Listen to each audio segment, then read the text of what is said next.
en effet, 75% au moins des patients qui ont un trouble borderline ont recours à des comportements autodommageables.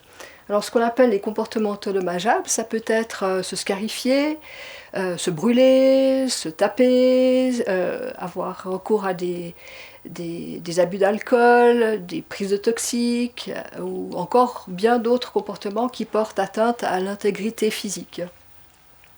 Donc la plupart des thérapeutes s'amènent à penser que en fait, la fonction du comportement autodommageable est de réguler des émotions qui sont très intenses.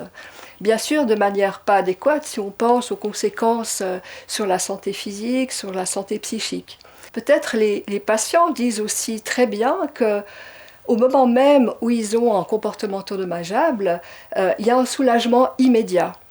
C'est d'ailleurs pour cette raison qu'ils vont recommencer ce comportement-là, parce que ça amène vraiment ce soulagement.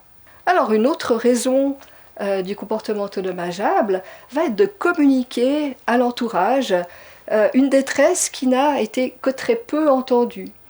C'est vrai que ces personnes ont été peu validées dans leur détresse, peu validées dans des émotions aussi douloureuses que l'entourage ne comprend pas forcément. Et aussi, bien souvent, la souffrance a été banalisée ou voire même pas entendue. Donc, ces comportements autodommageables, quand ils sont là, eh bien, ils vont être évidemment visibles. L'entourage va effectivement prendre conscience de la détresse. L'enjeu donc des thérapies va être d'apprendre à faire autrement.